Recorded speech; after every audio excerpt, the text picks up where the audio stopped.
नमस्कार दोस्तों, मैं शिखा स्वागत करती हूं आपका हमारे स्वास्थ्य संबंधित कार्यक्रम संगिनी स्वस्थ भी सुंदर भी में, जहां हम आपको देंगे आपके स्वास्थ्य संबंधित सभी समस्याओं के जवाब। दोस्तों, आज हम जिस बीमारी के बारे में बात करने वाले हैं वो है स्तन कैंसर यानी ब्रेस्ट कैंसर।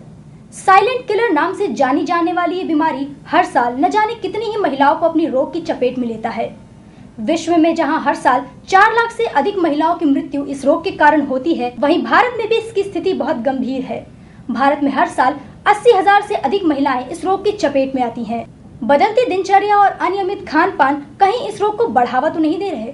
इसी विषय पर बात करने के लिए आज हमारे बीच मौजूद हैं लावण्य आयुर्वेदिक हॉस्पिटल के चेयरपर्सन श्री अशोक श्रीवास्तव जी। नमस्कार अशोक जी, स्वागत है आपका हमारे इस प्रोग्राम में। नमस्कार चिका जी। सर, हम सबसे पहले आपसे ये जानना चाहेंगे कि ये स्तन कैंसर आखिर है क्या और क्या कारण है इसके होने के। स्तन कैंसर का मतलब है कि स्तन के भाग में कैंसर का हो जाना। कैंसर का मतलब होता है uncontrol multiplication of the cell की प्रक्रिया। जब कोई भी सेल मरना भूल जाता है और अनाप शनाप बढ़ना शुरू कर देता है। एक देखिए, कोई भी चीज़ है, शरीर के जितने भी अंग हैं उनके जो टिश्यूज हैं उनका एक अरेंजमेंट है कि उनको इस शेप में इस हद तक बढ़ना होगा। और जब भी मान लीजिए उस अंग में कहीं कुछ कट गया, कुछ वो हो गया, तो फिर बाद में जो रिपेयरिंग, नेचुरल रिपेयरिंग होती है वो उसी शेप तक होती है। लेकिन अगर उस शेप में कुछ एबनॉर्मेलिटीज डेवलप हो रही है, उस शेप से अलग हट करके कुछ डेवलप हो रहा है, तो वो डेवलपमेंट कैंसर भी हो सकता है। और जब वो स्तन के भाग में होता है तो फिर वो स्तन कैंसर के नाम से जाना जाता है। अब दूसरी बात है कि ये क्यों होता है। देखिए, आजकल की जो जिंदगी है, लाइफ स्टाइल है, उसमें जो है महिलाओं में बच्चों को अपना दूध न पिलाने की जो एक वो है कि हमारा सेप गड़बड़ हो सकता है, इन तरीके की जो प्रॉब्लम्स हो रही है, ये भी एक मुख्य कारण बन रहा है कैंसर के डेवलपमेंट का। क्योंकि प्रकृति ने पूरी एक व्यवस्था बना रखी है कि आपके इस अंग का ये आपको यूज है और ये प्रकृति को आपको इस कार्य के लिए इसको एनर्जी के रूप में या जो भी कार्य है वो उसका कार्य पूरी तरीके से संपन्न होना चाहिए। अगर वो संपन्न नहीं हो रहा है तो निश्चित रूप से उस अंग को प्रभावित कर सकता है। दूसरी बात है कि स्तन कैंसर का जो मुख्य कारण बन रहा है वो हार्मोनल प्रॉब्लम्स होती है। इसके लिए मैं भी बताना चाहूंगा कि जैसे मासिक धर्म की प्रॉब्लम, मासिक धर्म को हमारे आधुनिक चिकित्सा के लोग बड़ा ही कैजुअली लेते हैं, बड़ा ही सामान्य कारण समझते हैं। लेकिन आयुर्वेद में मासिक धर्म एक बहुत बड़ा सिम्टम है। देखिए, जो कुछ भी हम खाते हैं, आज हम कोई आपने निवाला लिया तो वो निवाला उससे जो है खाने के बाद रस बनता है, रस से रक्त बनता है, रक्त से मांस बनता है, मांस से मेद बनता है, मेद से अस्थि बनता है, अस्थि से मज्जा बनता है, मज्जा से शुक्र और रज बनता है और उसके बाद ओज बनता है। अब देखिए कितनी बड़ी वैज्ञानिक चीज है कि जो आज हमने निवाला खाया वो 28 दिन के बाद जाकर के वो शुक्र में परिवर्तित होता है। शुक्र धातु में परिवर्तन में 28 दिन लगता है। इसीलिए जो व्यवस्था है, इसीलिए जो मेंसेज की व्यवस्था है, माहवारी का वो है, उसका जो टाइमिंग रखा गया है वो 28 डेज होता है। अब देखिए, अगर 28 डेज के पहले मेंस्ट्रुएशन साइकिल आपकी खत्म होती है या डिले होती है, तो दोनों इस बात के लक्षण हैं कि सिर्फ एक छोटी बात नहीं है। इसका मतलब यह है कि पूरा जो धातु बनने का प्रोसेस है, कि जो हमने खाया उससे रस, रक्त, मांस, मेद, अस्थि, मज्जा, शुक्र और रज बनने में जो 28 दिन का प्रोसेस बिल्कुल नियमित तरीके से बनेगा, तब तो चीजें ठीक है। नहीं तो कहीं न कहीं पूरी धातु ही बनने की जो प्रक्रिया है वो शरीर में पूरी की पूरी डिस्टर्ब है। इसलिए इस चीज को बड़ी ही गंभीरता से लेनी चाहिए। और पता चलता है लोगों का दर्द रहता है, दर्द के साथ जो है मेंसेज होती है, उसको लोग अवॉइड कर लेते हैं। कोई पेन किलर खाया और उसके बाद उसको अवॉइड कर लिया। इसी तरीके से मान लीजिए किसी तरीके का उनको जो है टाइमिंग में गड़बड़ है तो भी लोग अवॉइड करते हैं। बहुत ज़्यादा प्रोफाउंड ब्लीडिंग होती है तो भी लोग अवॉइड करते हैं। कम ब्लीडिंग होती है तो अवॉइड करते हैं। ये चीज़ें अवॉइड करने की बिल्कुल नहीं है। इसका आयुर्वेद के हिसाब से रूट काज को जान करके, उसके कारण को जान करके उसकी पूरी की पूरी चिकित्सा कर लेनी चाहिए, क्योंकि ये अल्टीमेटली एक सिम्टम है, बता रहा है कि शरीर के अंदर सब कुछ ठीक नहीं चल रहा है। पूरी धातु बनने की जो प्रक्रिया है वो कहीं न कहीं डिस्टर्ब है। तो ये पूरे के पूरे प्रोसेस का डिस्टर्ब होने का एक सिम्टम है। और जब इसी को हम अवॉइड करते हैं तो ये कारण बन सकता है आपको स्तन कैंसर भी होने का। अशोक जी, जैसा कि आपने हमें बताया कि अनियमित मासिक चक्र भी एक प्रमुख कारण है स्तन कैंसर का। कहा जाता है कि देर से होने वाली डिलीवरी या बहुत देर से गर्भ धारण करना भी एक प्रमुख कारण होता है स्तन कैंसर का। क्या ये बात कितनी सच है? ये भी एक कारण हो सकता है, क्योंकि अगर एक समय है, उस समय तक अगर हमारे यहाँ डिलीवरी नहीं हुई है तो कहीं न कहीं हमारा जो हार्मोनल सर्किल है, हार्मोन की जो व्यवस्था है वो कहीं न कहीं डिस्टर्ब होती है, उसका भी प्रभाव होता है। और एक कारण और है शिखा जी, वो है कारण आजकल जो मानसिक विकृतियां बढ़ रही है। और मानसिक विकृतियां जो है कि मेंटल टेंशन लोगों का जो बढ़ रहा है, ये मेंटल टेंशन, मेंटल गुस्सा, मेंटल ईर्ष्या का भावना। आजकल जो लोगों को जो प्रॉब्लम है कि ये प्रॉब्लम नहीं है कि हमको चीज़ें नहीं मिल रही हैं, हमें दुनिया में चीज़ें मिल नहीं रही हैं। लोगों को ये प्रॉब्लम ज़्यादा है कि उनको हमसे ज़्यादा मिल रही है, यानी कि तेरी कमीज मेरी कमीज से सफ़ेद कैसे, ये प्रॉब्लम ज़्यादा है। हम खा रहे हैं ये नहीं प्रॉब्लम है, हमको भोजन नहीं मिल रहा है प्रॉब्लम नहीं है, उनको हमसे अच्छा भोजन मिल रहा है, वो हमसे अच्छे तरीके से रह रहे हैं, हमसे बढ़िया गाड़ी में घूम रहे हैं, ये प्रॉब्लम ज़्यादा हो रही है। और अल्टीमेटली ये जो आज मानसिक विकृतियाँ जो हो रही हैं ये भी कारण बन रहे हैं आपके स्तन कैंसर का। अशोक जी, क्या स्तन कैंसर कोई अनुवांशिक बीमारी है, यानी पीढ़ी दर पीढ़ी होने वाली बीमारी? देखिए, कैंसर के बारे में लोगों को ये डाउट होता है कि आनुवंशिक कारण भी हो सकते हैं, लेकिन इस तरीके का कोई प्रमाण हमारे यहाँ नहीं है। देखिए, सीधी बात यह है कि जब कोई भी रोग को हम लंबा पालते हैं, जब हम कोई भी रोग शुरुआती स्टेज में आता है और उसको हम इग्नोर करते हैं, तो फिर वो कैंसर में तब्दील हो सकता है। हाँ, बहुत से केसेस में ऐसा देखा गया है कि माँ को कैंसर था तो फिर जो है उसकी बेटी को भी कैंसर हुआ, या दो बहनों में कैंसर पाया गया। इस तरीके का बहुत सारे उदाहरण तो मिलते हैं, लेकिन इसका कोई प्रामाणिक व्याख्या हमारे यहाँ नहीं मिलती है कि कैंसर का हेरिडिटरी कारण हो सकता है। ऐसा कोई भी प्रमाण हमारे यहाँ नहीं है। अशोक जी, क्या कैंसर उन महिलाओं को अधिक होता है जो शराब या सिगरेट का सेवन करती हैं?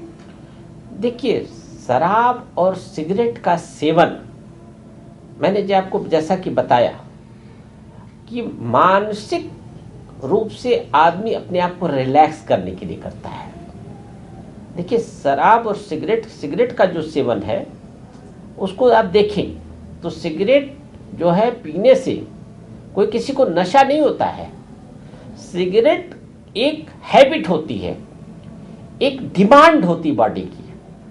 ऐसा तब होता है जब हमारे जो नर्वस सिस्टम है उसमें रुक्षता डेवलप हो जाती है। तो जब रुक्षता डेवलप हो जाती है तो फिर एक इरिटेशन, एक एंग्जाइटी पैदा होती है। वो जो एंग्जाइटी होता है वो बार बार पैदा होती है, जो कि अल्टीमेटली सिगरेट के हैबिट की तरफ लेके चला जाता है। ये जो है वात की विकृति की वजह से होती है। तो इसलिए जो है अल्टीमेटली जो मानसिक विकृतियां हैं चूंकि वो प्रभावित करती हैं, इसलिए जो सिगरेट की टॉक्सिसिटी तो होती ही होती है, और बहुत ज़्यादा पीने पे आपकी शराब की भी जो है वो नुकसान करता है। तो कोई भी चीज़ अगर बैलेंस रूप में लिया गया है, इतना लिया गया है कि हमारे शरीर को नुकसान नहीं कर रहा है, तब तो उतना नुकसान नहीं करेगा। लेकिन अगर उसके हम गुलाम हो चुके हैं, इम्बैलेंस तरीके से यूज करते हैं, तो आयुर्वेद में किसी भी चीज के लिए इम्बैलेंस की बात को बिल्कुल ही बताया गया है रोग का कारण। तो इम्बैलेंस या अत्यधिक प्रयोग से निश्चित रूप से यह कैंसर को बढ़ावा देता है। तो दोस्तों अब वक्त हो चला एक छोटे से ब्रेक का, लेकिन कहीं जाइएगा नहीं।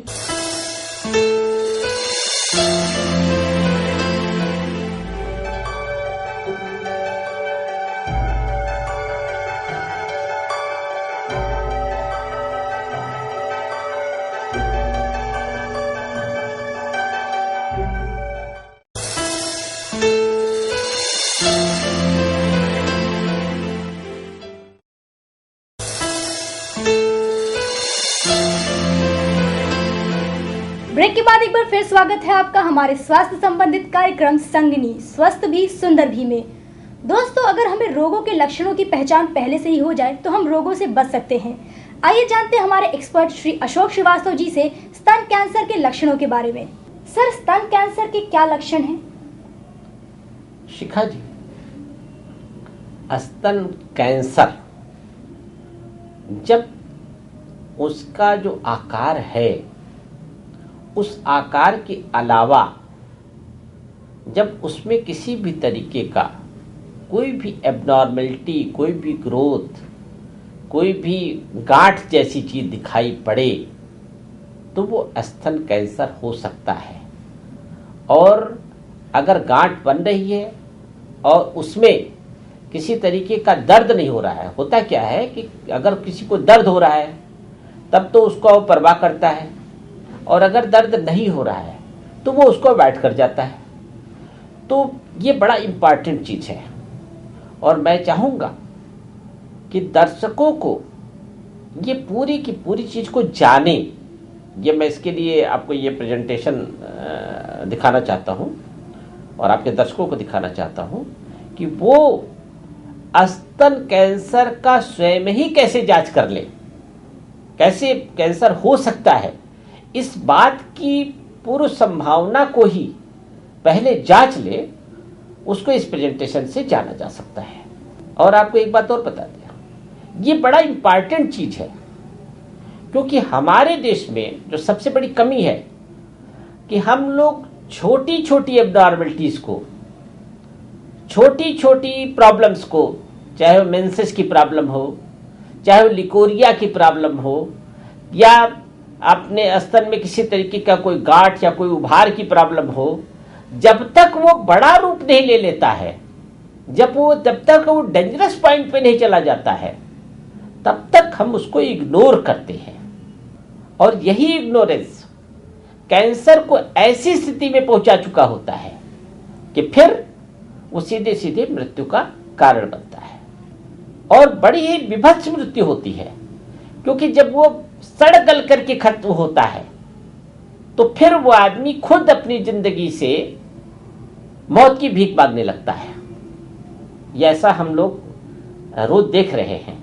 इसलिए अगर जरा भी किसी तरीके का कोई भी उभार हो तो हम एक इस प्रेजेंटेशन के द्वारा लोग स्वयं उसका अपना जांच कर ले और जांच करके सुनिश्चित कर ले। और अगर इस तरीके की कोई संभावना है तो जितनी जल्दी आएंगे बगैर देर किए हुए आकर के उसकी चिकित्सा कर लें, और कैंसर फिर उनको लगेगा कि कैंसर कुछ था ही नहीं, छूमंतर हो गया और वो पूरी तरीके से फिर अपनी नॉर्मल लाइफ पूरी तरीके से हो सकते हैं।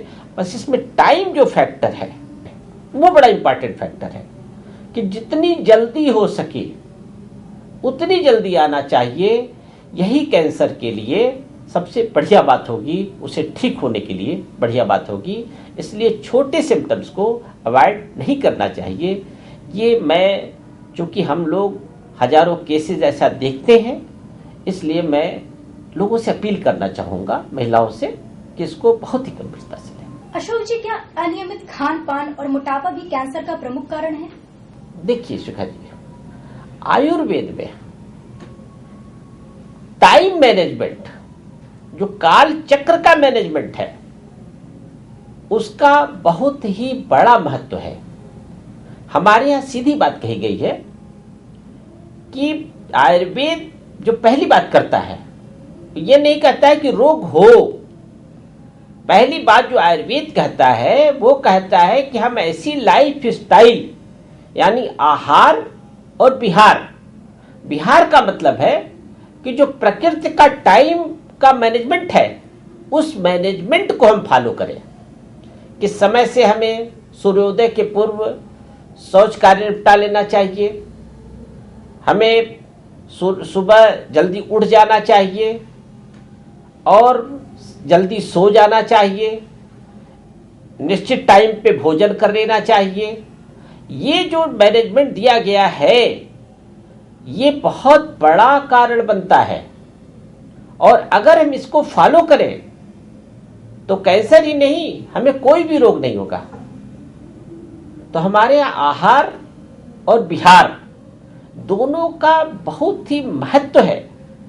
और ये देखिए आप कि हमारे सूरज चांद भी जो ब्रह्मांड को मैनेज कर रहे हैं, वो भी टाइम के कितने पाबंद हैं कि सूरज को इतने बजे उगना है तो उतने ही बजे उगता है, सूरज को इतने बजे डूबना है तो उतने ही बजे डूबता है। इसलिए टाइम मैनेजमेंट जो है और आहार आपका और विहार आपका, ये हमारे यहाँ आयुर्वेद की पूरी साइंस है, पूरी मैनेजमेंट है, पूरी व्यवस्था है। इसको फॉलो किया जाए तो हमें कोई भी रोग नहीं होगा।